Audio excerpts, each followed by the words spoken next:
Ladies and gentlemen, grab your drinks and popcorn. Today's feature is about to begin. Welcome to Celluloid Codswallop.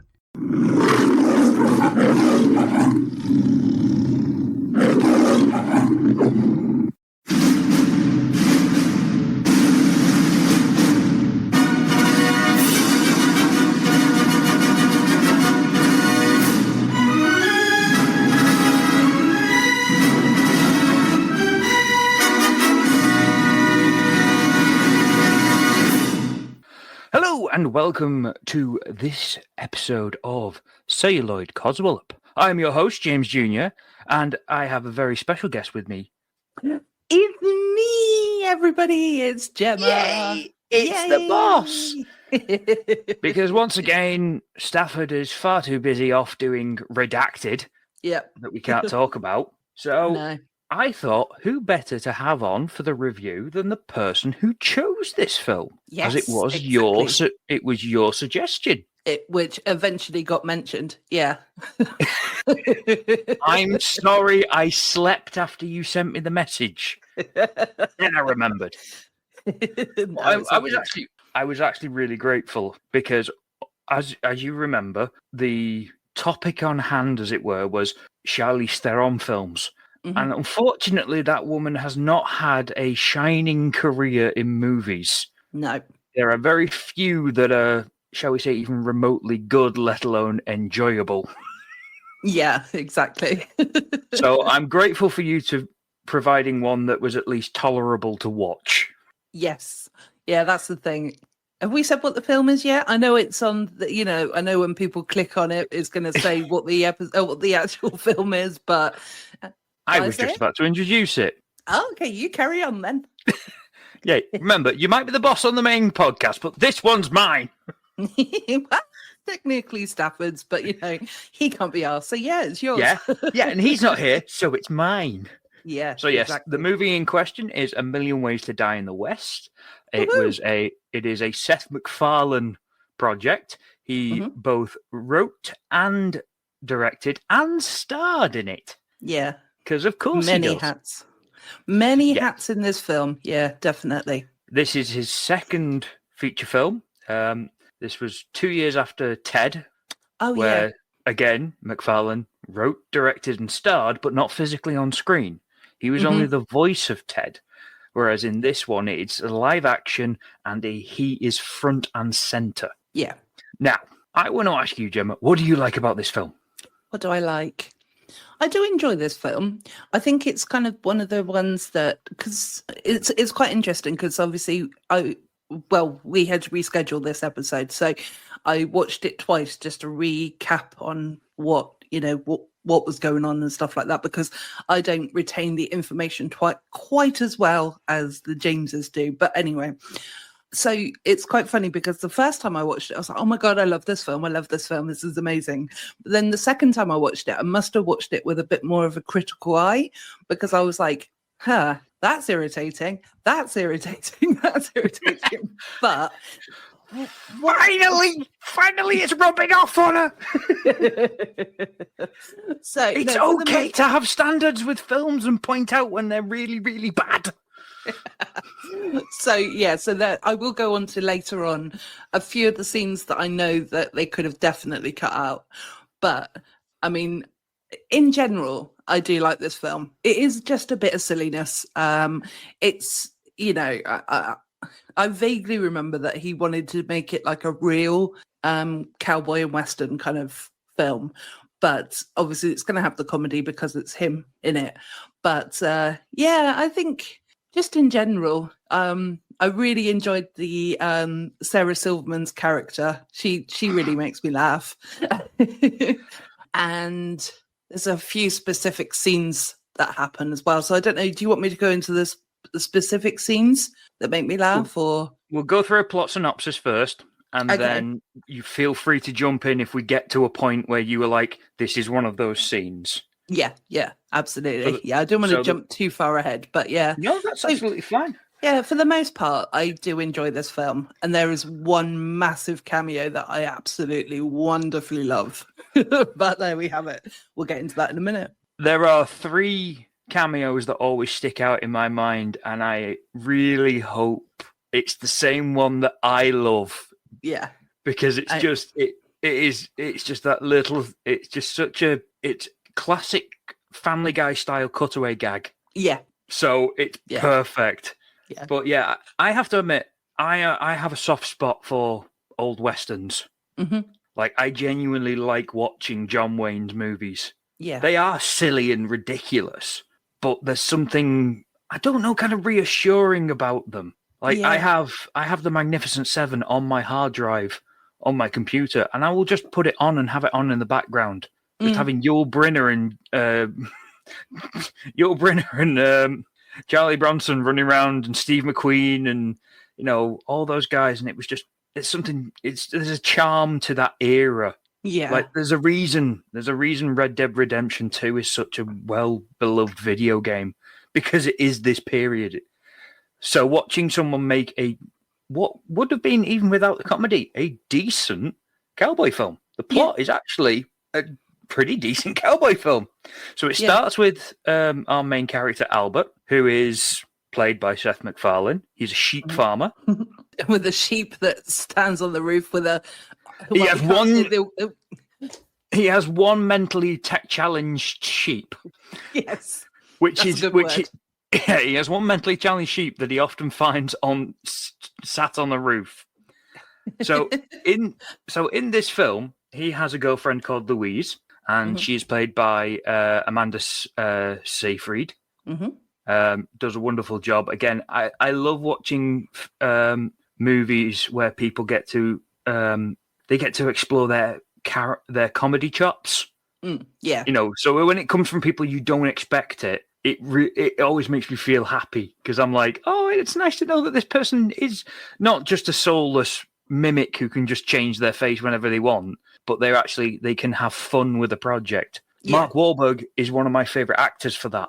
I recently watched him in a movie called Two Guns, and again, I know you asked me not to do this, but it's more the case of it's a very light comedic role, and he absolutely knocks it out the park. So that's what I like seeing from these actors. Charlize Theron, Liam Neeson, Neil Patrick Harris. They're all funny people, and watching them fully embrace that with their characters is brilliant. So basically, Albert is very timid, doesn't like violence, doesn't like living in the West really, because he knows it's such a dangerous place. Yeah. And unfortunately, Louise breaks up with him because of it. She kind of sees him as a bit of a coward. And then we're also introduced to the villain of the movie, played by Liam Neeson, who is Clinch Leatherwood, which I think is a fantastic, proper cowboy villain name. 100%. They could have gone with something really silly, but I feel like they actually did it. So we're introduced to him and the gang, and Charlize Theron's character is Anna. Yep. And she is Clutch's wife.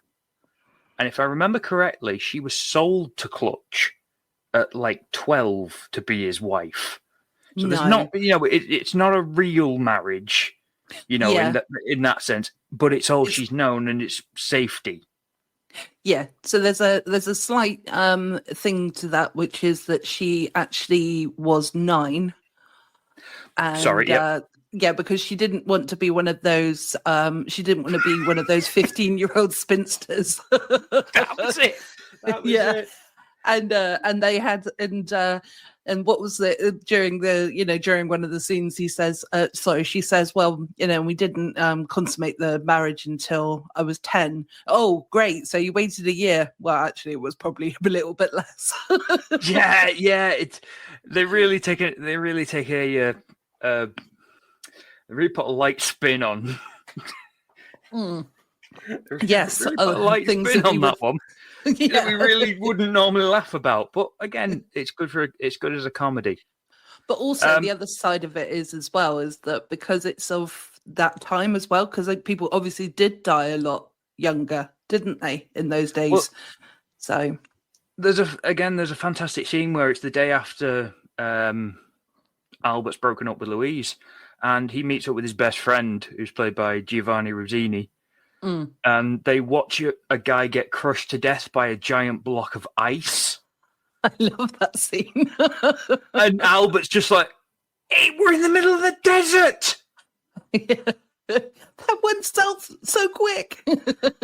So basically, Anna ends up coming to the town that Albert lives in with one of the gang members under the guise of siblings wanting to start a farm. That's their cover. So that they're casing the joint before Clutch rides in. So they're in the saloon. Albert is sat in the saloon with his best friend his best friend Edward, who is played by Giovanni Ribzini, whose fiance is played by Sarah Silverman, who is the whore of the saloon. Yes. Throughout the entire film, that it's portrayed as this loving relationship between the two of them, where Edward will turn up with flowers and everything, and he'll wait dutifully for her to finish her work. Yeah. And you just hear from off screen Sarah Silverman screaming, "Yeah, fuck me in the ass," or something. There's a whole joke about it as well, about the fact that Edward and Ruth, played by Sarah Silverman, haven't actually had sex themselves. Yeah. Which is the extra level. So because they're both Christians, that's why. Yeah, because they're both I'm saving myself for marriage, but being a whore is a job, so it's all right. So everyone's sat in the saloon. Albert's obviously drowning his sorrows and whinging and saying, the West is like the Wild West is a dangerous place. People die all the time. I don't even want to go to the fair next week because people die at the fair. Guy got run over by a bull. Yeah. And there's jump cuts between it of people, these accidents happening. And what basically happens is the gang member who's escorting Anna ends up getting in a fist fight with another random patron. Mm-hmm. Yes. And that starts that big bar brawl. Well, it's not a fist fight. He does get into a bit of a fight because he's knocked the drink out of his hand, but he also shoots and kills him. So it's not a fist fight as such. Well, no, the shootout causes a giant brawl in the, and the irony being, there is so Albert and Edward have designed a system where if they both pretend to fight each other, they will not get dragged into anyone else's fight, therefore can protect themselves. So they're like shadow boxing, pretending to hit each other. And I think, is it Edward actually punches Albert by accident? Yeah, because he put a new move in. Yeah, he's like, "What are you doing? I was improvising. Don't improvise, it hurts." But Albert ends up jumping onto Anna and pushing her out the way to stop her from getting basically squashed by a large man as he falls over. Falls over the balcony, yeah. Basically, he manages to get her out of the brawl, and they agree to meet at the fair, at this county fair. And he said it's going to be dangerous, but it's going to be fun. Yeah. And then, unfortunately, the gang member spots Albert with Anna, which leads on to a further conflict in the plot. Yeah, but that's sort of towards the end of the film, isn't it? That one? It is. So so they attend the fair together. They're genuinely having a nice time, laughing, joking.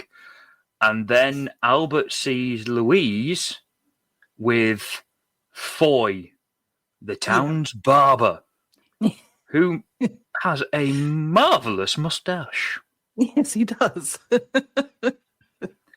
Obviously, this pisses Albert off because she's moved on so quickly. So Anna comes up with the plan of, well, I'll pretend to be your girlfriend to drive her jealous, to make her jealous. It kind of doesn't really work because it ends up with Foy challenging Albert to a duel after Anna. Well, it's the Anna other way. defeat.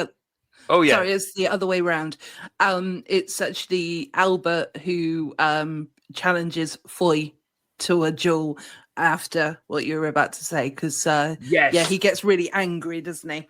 Yes, because I think it's Anna does the target shooting with her two pistols. Yeah, like knocks down every target and wins money off Foy. Because originally Foy put a bet on against Albert, but Anna shot in Albert's place because she doubled the bet. Yeah, because he lost originally. Bill. Yeah, he lost originally. Yeah, I ain't never seen one of those. I don't think it's real. Yeah.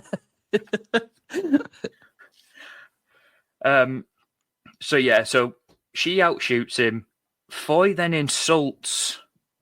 Is it Albert and Anna? Like both, like basically just, you need a woman to do your fighting. Yeah. And then it's like Albert's like, no, I'll fight you. Come on, we'll duel tomorrow. Yeah, exactly. And then he realizes, and he's like, oh, Yeah, because Anna then turns around and goes, I think a week's time would be better for me, actually. yeah. Because again, it's like, because once the challenge is laid down, you can't back out of it. Yeah. So so she then spends a week trying to teach him, and there's this I love this montage where they've got the glass bottles lined up on the fence, and Albert's trying to take aim and shoot to the point where he even stands point blank, the barrel millimeters away. And this is the beauty of like prop guns. He pulls the trigger and nothing happens, and he stood right in front of it. So he just starts waving his arms and pushing the bottles off and having a cry because he's like, I can't even do it. Yeah, he's not the most manly of men, is he? Well, he's not, but that's the beauty of it. He's not meant to be. And that's why I kind of find him endearing. And like I said, were this a normal Western film, I would kind of believe that a farmer, he would be more proficient with, say, a shotgun or rifle than a pistol. Yeah. Because pistols were very expensive compared to longer weapons, because longer weapons were seen as a utilitarian. Like there was a purpose. They had a job to do. You needed these to protect farm, things like that. So they were much cheaper. Whereas pistols were seen much more as a status thing. That's why I believe it when like Foy's got a nice pistol. Yeah. But Albert has to borrow one because he genuinely wouldn't have one.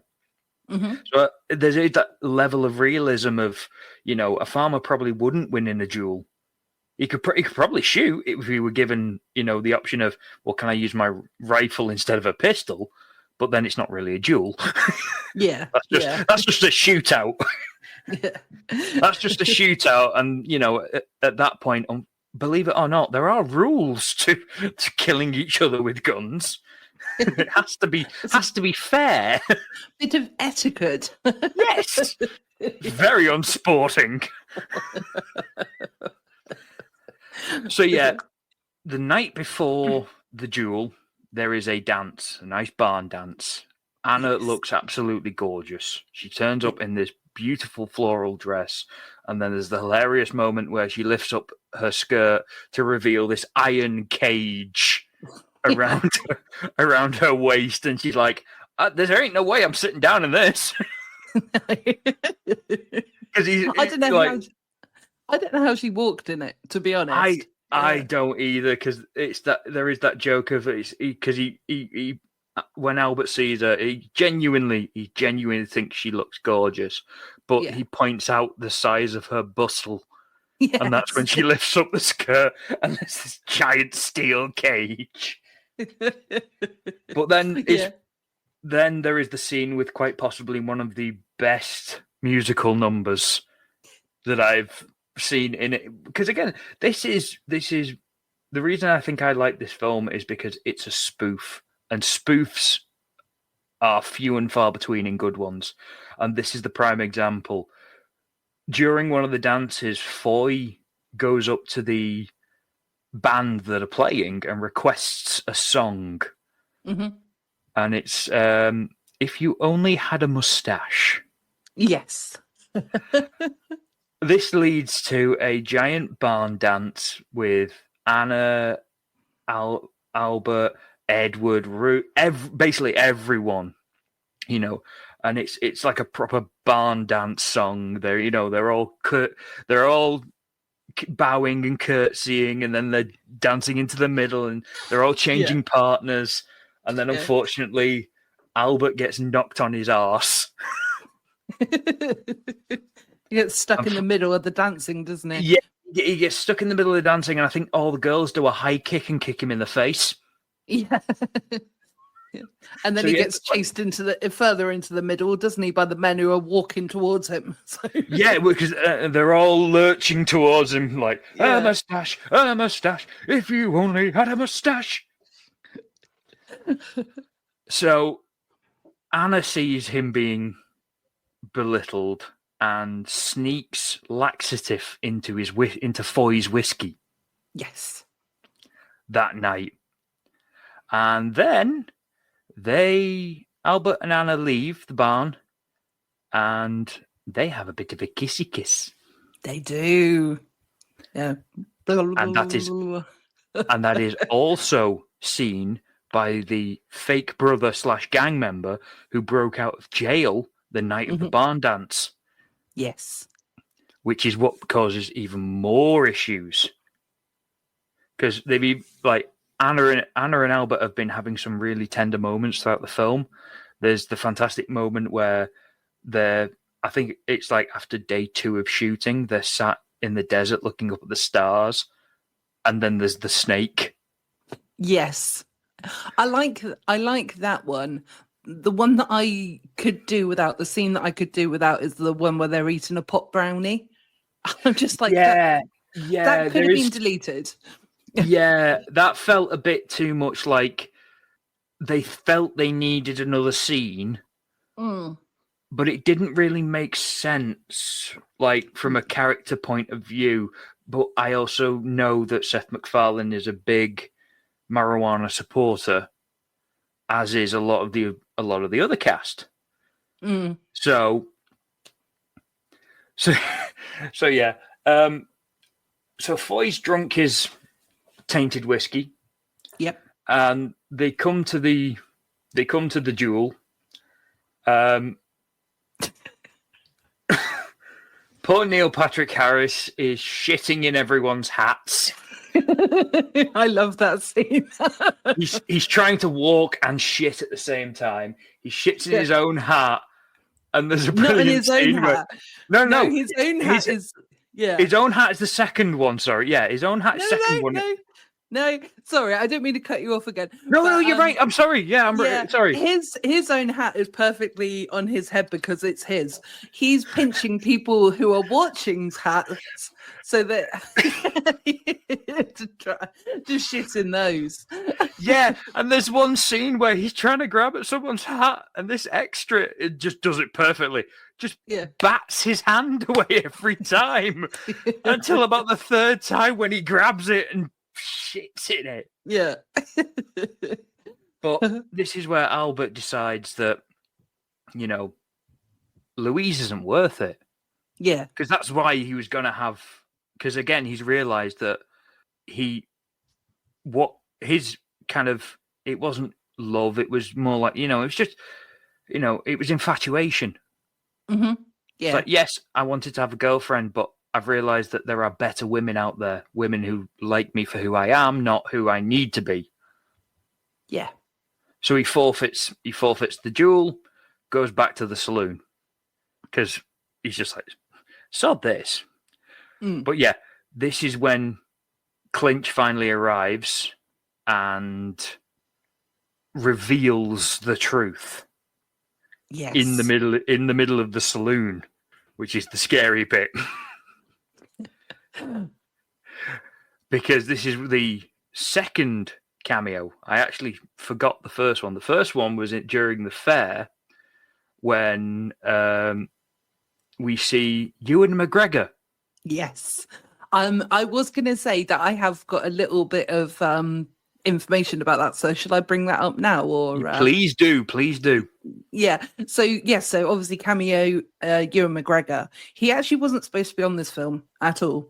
He no, yeah. He basically was on a set nearby and he loved country and westerns, and he also was a friend of Seth MacFarlane. So he just popped by just to see if how it was going and things like that. And then all of a sudden, before he knew it, he was there on his one day off, actually spending it to do that one scene that he was in.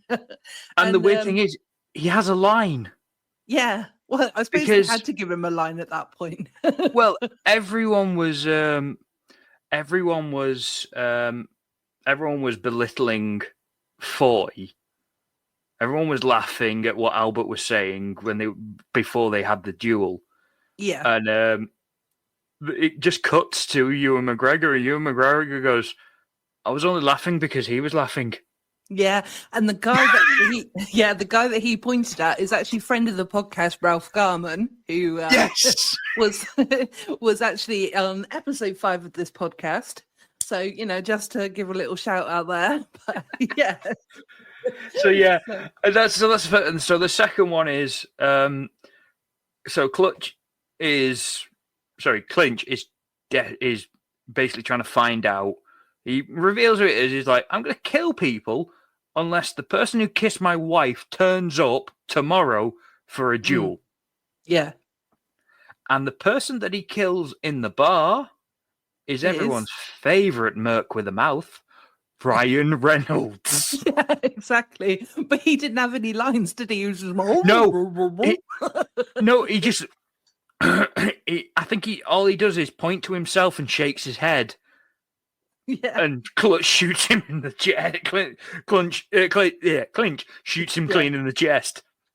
Yeah. Oh dear. No, that is funny. That that was a good cameo as well, wasn't it? So if I remember correctly, Albert flees back to the farm because he just plans on running away. Mm-hmm. And unfortunately, the gang follow him. Just before that, the gang do go off on their own, and then it's time for Clinch to seduce his wife. And so they're all set off. This point is important. So the whole time he's had a glove on, and it's his wife's glove, basically. So to make his hand nice and smooth for when he touches his wife. And so he's gone. I was going to say, in the first scene where we're introduced to them, she makes a point of saying, "I don't like you touching me with your dirty hands," and okay. There is a little bit of a backstory. She's just coming up with an excuse of basically saying, "Don't touch me." Yeah. I don't like you touching me because you've got such rough hands, and that's why when he's seducing her, he's like, "You see, nice and clean for you." Yes, nice and clean and soft for you. So he turns his back and he goes to his horse to take off his items of clothing, like his belt and things like that, and also his trousers he's pulled down at this point. And Anna hits him on the head with a rock, and he sadly passes out because obviously he's got a head injury. But then this again is one of my favourite scenes that she goes to walk off, but he's laying face down with his ass hanging out. And then, so she just goes and picks a lovely little daisy, sticks a daisy in his ass crack. I can't leave him like that, she says. Pants around his ankles, full cheeks. You get to see Liam Neeson's ass, only for Charlize Theron to put a flower between his arse cheeks. It's hilarious. So Anna goes back to the farm. Anna escapes the gang to the farm, finds Albert packing up, basically. Yeah. And is it before this we get the third and final kind of big cameo? during the evening, or is that the? No, I think the other cameo has been and gone. So we'll go on to that when we talk about our favourite bits, maybe. Yeah, because I do forget where that one sits, because I've watched it just that clip so many times I forget where it comes up in the. So Anna finds Albert, tells him the truth. He gets really angry because obviously he's been lied to. Albert manages to escape, but not before being pissed on by one of his sheep, because he uses the herd as cover. They do a really good job, though, apart from that one male sheep who pisses on him. But yeah, again, that's just for the Seth MacFarlane joke of he loves toilet humor. So it's kind of fun. Then they have a horse chase. They have a horse chase where they do the Wild West trick of Albert crosses the tracks before the train comes. Mm-hmm. And then disappears as the train goes past, and it's revealed that he jumped onto the train, to escape. And Clutch knows that he can't. Clinch knows that he can't. The hell he is. Yeah, yeah. Liam Neeson. Yeah. So, but if I remember correctly, Seth MacFarlane is stood on the train with his horse in the cargo. Yeah. So the both of them are leaning out of the door as a play on the whole. Normally, it's just the cowboy jumps from his horse and gets on the train. Yeah. This is at the point where they, when he meets up with the Native Americans as well, isn't it? Yes. So he's stumbling through the desert, and he gets caught by some Apaches. Which it's kind of fun in that, because he gets to showcase that he actually speaks multiple languages. Yeah. Because it turns out Albert can speak Apache, because I think in his own words, I was a nerd and I read too much. Yes. How does the white man know our tongue? I am a nerd, I read too much. But it's also the only thing that saved him, because otherwise he would have been set fire, wouldn't he? Yeah, they wanted to burn him alive and then eat him. And he then, there's a wonderful thing as well where the language that they're using is completely made up. Mm-hmm. So every now and then there's the odd proper word sneaks in. Yeah. And at one point, to stop them talking, he just says, Mila Kunis. Yes, I know. I heard that and I was like, what? Yeah. That's him sneaking a shut up Meg joke into this film. Yes. Mila Kunis is the voice actress behind Meg in Family Guy, and one of the best jokes they have is "Shut up, Meg." Yeah. So to stop everyone speaking, he just goes Mila Kunis. So they decide to, because they've been talking to him and they realize he's not the average white man that they are used to dealing with, they offer him a bowl of peyote, which is a hallucinogenic. Normally, you're supposed to sip and pass, puff, puff, pass kind of thing. Yeah. He downs the entire thing. And they you're say probably going to die now. Yes. Yeah. But it sends him on a vision quest, which is narrated by Patrick Stewart.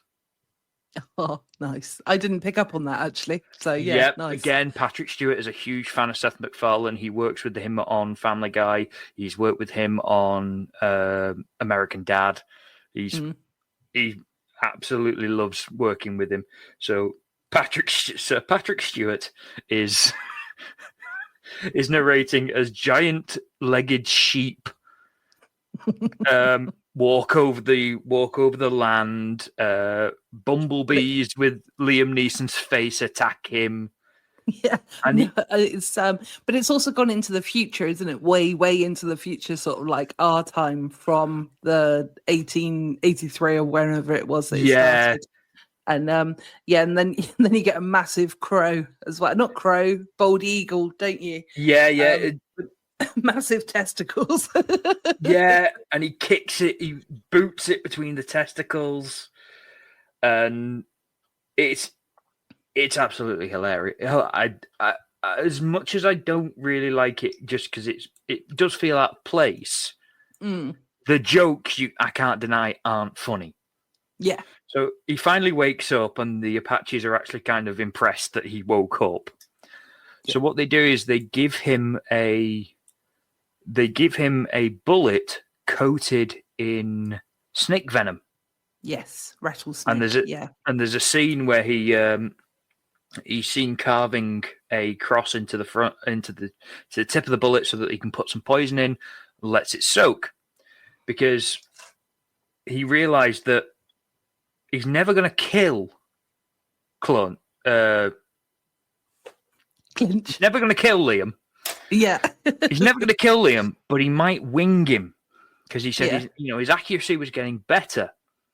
Yeah. So he decides, no, I'm going to fight for Anna. So he goes down to the town. Liam's waiting for him. He's threatened a load of other people. And Albert shows up. And I think Anna reminds him he draws on 2. Yeah, she said that when she was at the house, when she was running off. She said, no, he draws on 2. Yeah. Yeah. Because he has this. Or shoots. Should we say shoots on 2? Sorry, not draws. Yeah. He has this horrible habit of, again, because of the rules of the Wild West, officially you can kill people if it's a duel. Mm-hmm. So that's how he does it. He basically says, we're going to have a duel. I'm going to count to 3, but then kills them on the second count. So he'll always preemptively win. Yeah. But thankfully, Albert knows this. Yeah. So he shoots on 2 and wings. Oh, yes, he does, doesn't he? Yeah. He shoots even earlier. Yeah. And wings Liam. And he... it's this beautiful thing where he wings him and he's like, I'm impressed. But Liam then is still able to shoot the gun out of Albert's hand. So he just goes to stall. Yeah, and he's telling this story and he's basically explaining how he's killed him with this poison bullet.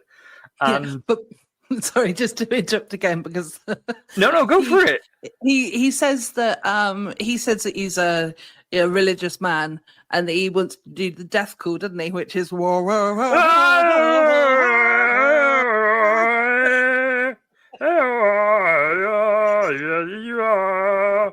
Yes, he's like, I want my last rites. I want to have this death call, because basically he's waiting for the poison to take effect.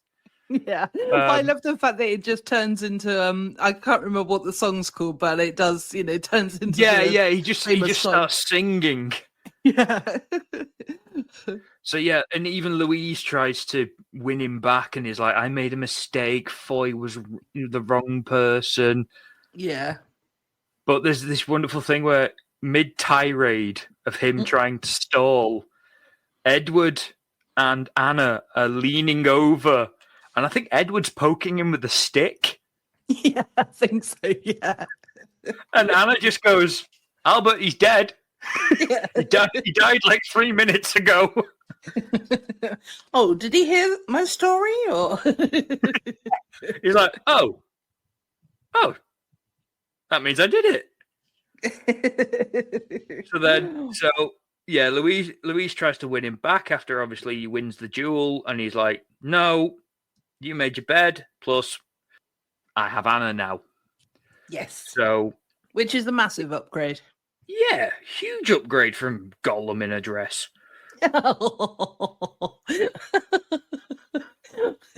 Now, Tadpoles, you may think that's mean of me to say that, but that's actually a joke from Ted. Yeah, no, that's fine. So she's okay with that. She's all right with that. She's all right with Seth MacFarlane saying it, but she might not be all right with you saying it. That's true. That's also true.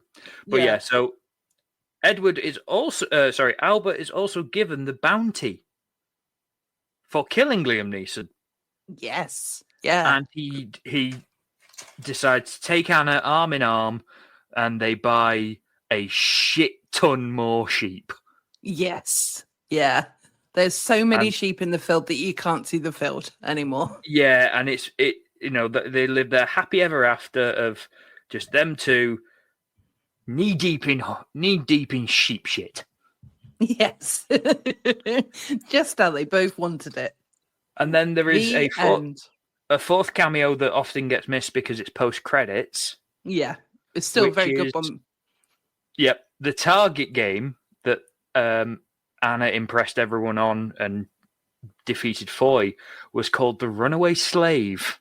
Mm-hmm. Yeah. And you see the game being played, but someone just straight up shoots the owner. Turns out it's Django. It's Django, played by Jamie Foxx. Yeah. No, that's yeah. So, just in case they don't know who Jamie Foxx is, well, Google him first of all. But he is a black man. So, is it politically correct to say black man? African American. African American. Okay, sorry about that, everyone. African American. I'm still learning, everyone. But yeah. Right. So it was a perfect. Perfect person to actually shoot the person because it was such a racist, a racist game, wasn't it? Not just that. The character that he's portraying is the same titular character from Django Unchained, who was a freed slave. Right, that makes sense. So that was the callback. It's not just Jamie Foxx playing a black cowboy; it's Jamie Foxx playing Django, shooting this guy in character. See, because I've not seen that film, so I didn't put the two and two No, together. that's okay. Because again, it's an often missed post-credit cameo. Yeah, but yeah, shall we talk about the other one that we love?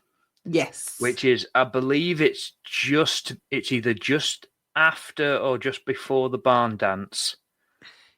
Albert, yeah, it's somewhere in the middle of the film anyway. Let's say that. Because I remember because he has the bow tie on, and he doesn't normally have the bow. Like he's wearing a bow tie when he's in this scene, and basically he's walking past a barn, and he sees blue light flashing from inside this barn. So he pokes his head in, and who do we find? But Doc Emmett Brown. Yes. Great, played by Christopher Lloyd in character, and they even have a DeLorean time machine, which turned out to be Seth's. Seth brought his own. That is his own car. Okay. I didn't realize that part. Yeah, that's pretty awesome. That's what he's a huge. Obviously, he's a huge nerd and a big fan. Everyone is. So he bought his own DeLorean and made it a time machine, and brought it to set for this cameo. Yeah, and then it's like great start. Yeah, no, well, it's great because he's working on the DeLorean. He quickly covers it up, and Albert in character is just like, "What you doing?" Yeah, and Christopher Lloyd just goes, "Oh, just some weather experiments." Yeah. Can I help? No, just curious. Good night. And just as he walks out, they look at the camera and it hits the notes, the opening bar of the Back to the Future theme as he goes, "Great Scott!" Dun, dun, dun, dun. That honestly, that like every time that I watch that, it's so magical for me. Absolutely, I absolutely love that film so much, and also obviously, because there might be people out there who are listening to this who don't know that Back to the Future 3 is actually set in the Wild West. Yep. So that's where the connection lies with that. So it's going to be obvious to people who have watched Back to the Future 3, but there are going to be people out there who may not have. So so it's like that is the ultimate perfect cameo. Yeah. And I do feel sorry for those people who haven't seen Back to the Future. Go and watch it. It's 40 years old. Yes. 50 years. It's a 50-year-old franchise and it still holds up today. Is it 50? 1985 was the first Back to the Future. Well, it's not 50 then, because I was born in 1983 and I'm 42. I'm bad at maths. 35. Shut up. Oh, phew. I was going to say, my God, because I thought it came out when I was a kid. And I was like, oh my God, did I No, hallucinate? I completely forgot. It's the 25th. It was the 25th anniversary in 2014, which was the joke because he travels to 2015. They go from 1985 to 1955, and then they go forward from 1985 to 2015, and then back in 1985, the second time, Doc gets struck by lightning and sent back to 1885 because the time circuits are playing up. I keep selecting a random time. Yeah. And he ends up going to 1885. But yeah, so my apologies. It's not as old as I thought. But 35 years, you've still no excuse. Go and watch it. It's great. Yeah, And exactly. the soundtrack is fantastic.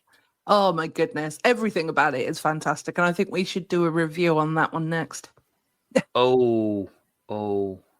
Yeah, but I mean, I'm more than happy to do it, but it's Grandad. Well, we'll see. We need Grandad. We'll have to. I'm sure we can have Grandad's permission to do that one. Well, we could just do it and not ask him. I'm the boss. Your words, not mine. Yeah. Well, we'll see. We'll argue it amongst ourselves.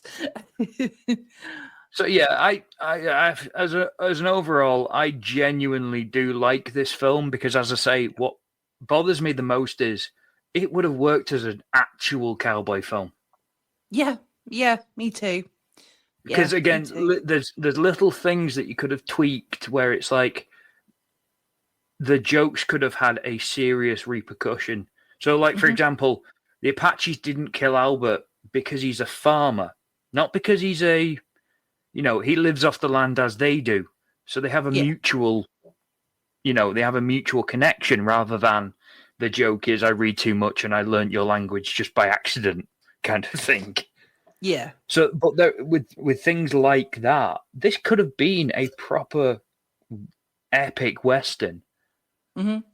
And I'm kind of annoyed that Hollywood don't make more films like this, like a straight version, not just the parody. Because this, this works as both a parody, but it would have worked as an actual cowboy film.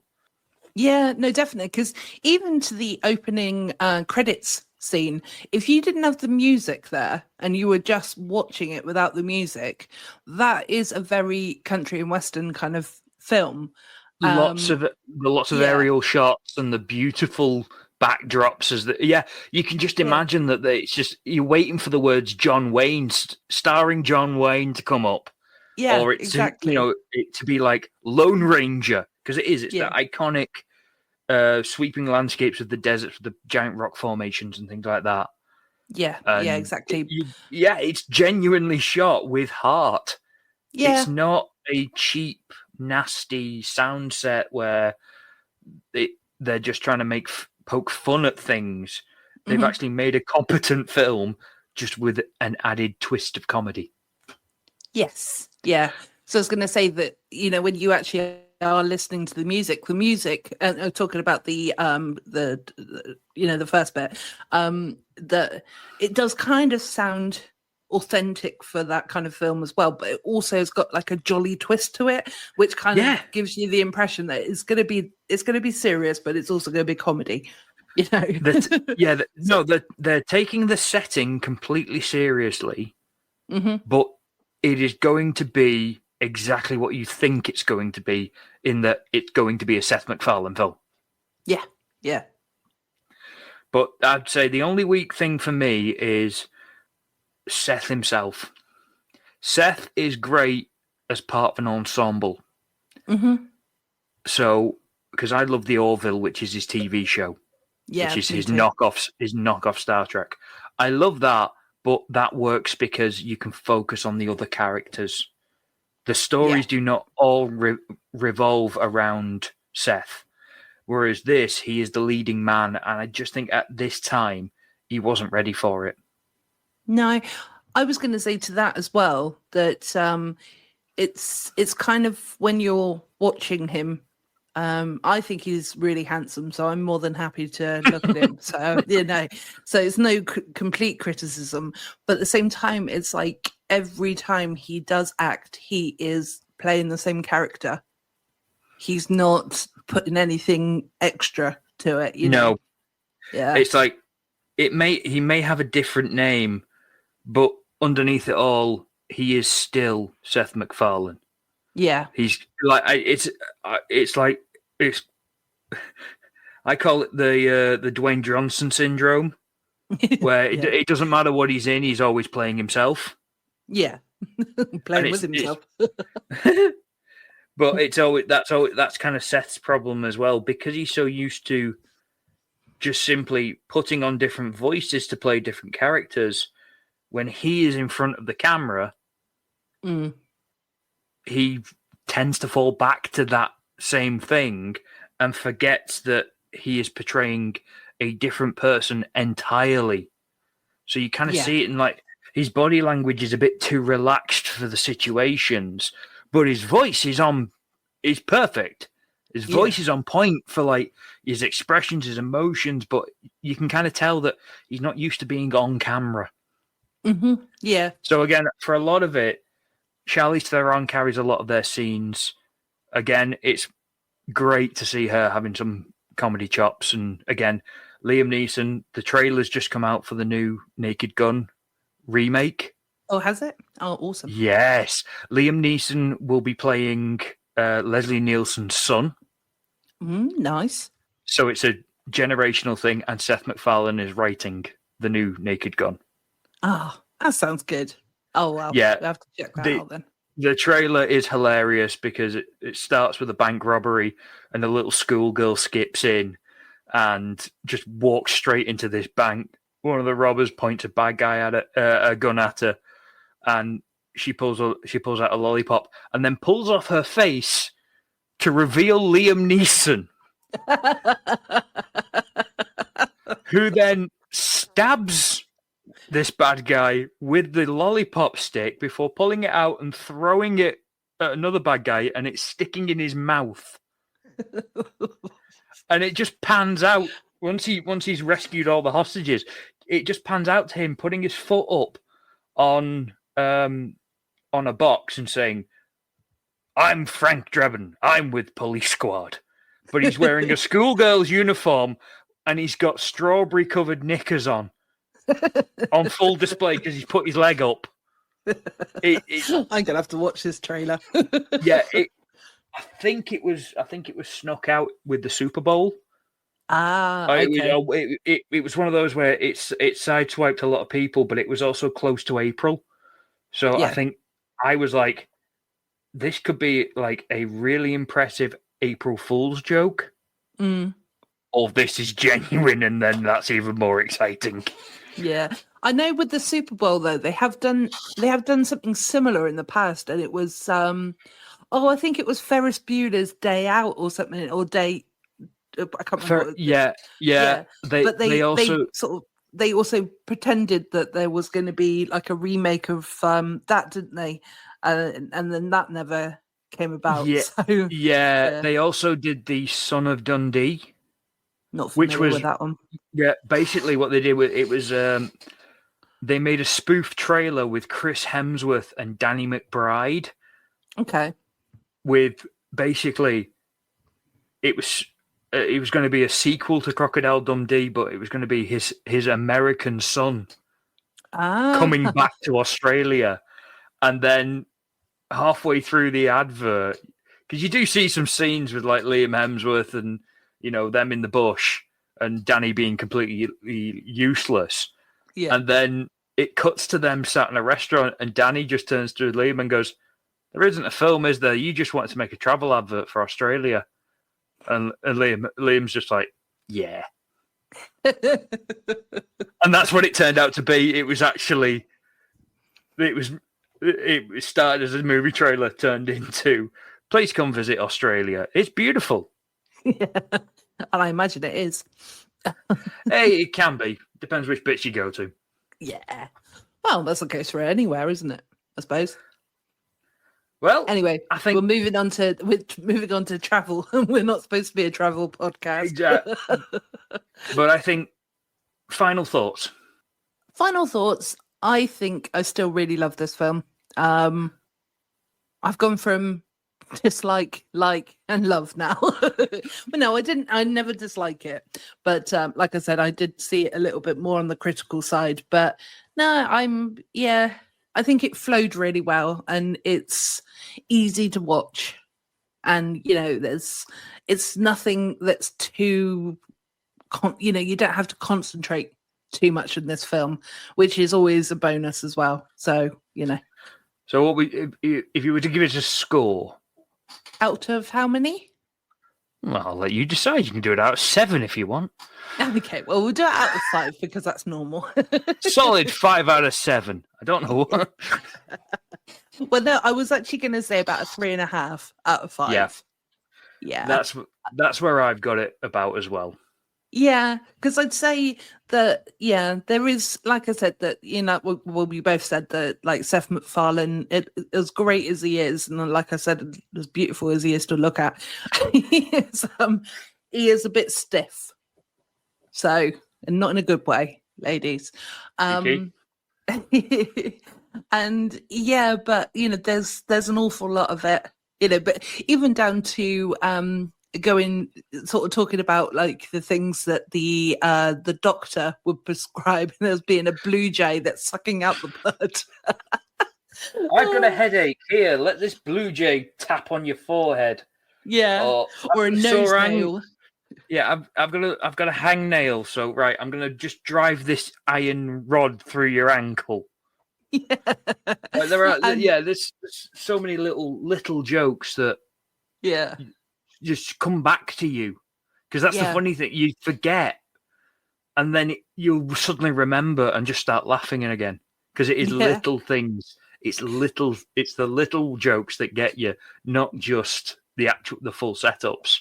Yeah, because it's the one that's just popped back into my mind again. Was again, this was early on in the film, but it was when the silver miners were sat and they were eating really spicy food, because they have all their senses are dulled because they're of all the fumes and things like that are from the mine. One gets up and farts and he kills him, and he basically he just gets up, farts, falls forward, and flips the table over. Yeah, and he's dead. Dead from farting. But no, as I say, I'm almost angry at the film for being almost too good for a parody. Yeah. Like I said, my biggest gripe with it is this would have made a great film. Yeah. Just in general. The fact that they used this as a parody kind of upset me a little bit. But again, I'm complete agreement with you. Other than, great supporting cast, which really helped, because again, Seth did have his weaknesses, but again, it's not entirely his fault. The guy's got to learn somehow. Everyone makes a bad movie eventually, Yeah. And also he had so many, maybe it was because also he had so many hats as well, that he was the writer, the director, and the main man. That's a lot of pressure to put on one person that he's put on himself. So, I can imagine trying to film a scene, go back, watch the scene back, make sure that the framing's right, note his own mistakes, correct others. I imagine that would have been an absolute nightmare. So I'm kind of glad that with the Naked Gun series, that he's taking a step back just to write a director now, because it'll allow him to focus on making sure the jokes land. Yeah. So, but I think that's been a fantastic review. Yeah, me too. And we got you over an hour. I know. The official Gemma stamp of approval. All reviews will now be 3 hours long. No, they weren't. Because I tell you what, at the hour and 2 minute mark, which may be less at this point if I've done a little bit of editing, but Gemma is definitely doing the chair wiggle because she needs a wee. No problem. Well, I shall let you go. Thank you for joining me, Gemma, for your wonderful suggestion. You're and welcome. for helping me review. And yes, we will discuss. I was thinking either we would then pick Liam Neeson films, or we may just go straight to Back to the Future. Yeah. I will discuss it with Stafford, Yeah. and then ignore his opinion and do whatever I want. Yeah, I think that's fair enough. Or what we could do is, as you've done before, we could put the question out to the Salty Tadpoles to see what they would prefer as well, and see how they feel about it. So to actually pull them into it, because obviously, you know, they're fully aware that they might have to wait 4 months for their review. Yes, this one has been about 4 months long. Yeah, I would like to apologise for that. We've been intending to do it. Well, no, I mean, it's not our fault entirely, but it's mostly Stafford's fault, since this was his baby and he's been the one who's been binning it off every time we try and bring it up. Because, ooh, I've got a real job. Ooh, I've got stuff I can't talk about on our podcast. So I genuinely want, you know, I'm genuinely sorry that we haven't done this sooner, but as I say, we've had a lot of hiccups with it. Yeah, so, we have. As I say, it would be nice to keep them included because, again, this was their idea. I like this element of interaction with us. You know, even if it is just as simple as picking the films. So I will do that starting probably next week. I will throw up a poll and say it'll be Neeson or Back to the Future. Yes, exactly. And then once the tadpoles have spoken, we'll go from there. Yeah, no, perfect. The other thing to mention as well is that when you're hearing this, it's June. So we are recording this in April. So that I will go onto social media at present day to sort of explain the reason why. So if you are putting out the post and you know, you're seeing the post and things like that, and you're actually voting for it and things, and then you're thinking, well, we've got to wait a little bit longer. It's actually because we've pre-recorded quite a few episodes. So so don't think that we're doing it to you again. This is what I'm saying. But yes, also, I just wanted to say a massive thank you to James as well, because I'd not been well over the last few days, and James was so insistent that he was actually going to do this review on his own. So, you know, he's so loyal to you guys. So I just wanted to give you a little round of applause. Oh, thank you, Gemma. You're welcome. So let's wrap this thing up so that I can go for a wee. Let's indeed. So this has been a fantastic episode of Celluloid Codswallop. I have been James. I have been Gemma. And That's we'll a wrap. catch you. Yeah, it's a wrap. It's a wrap.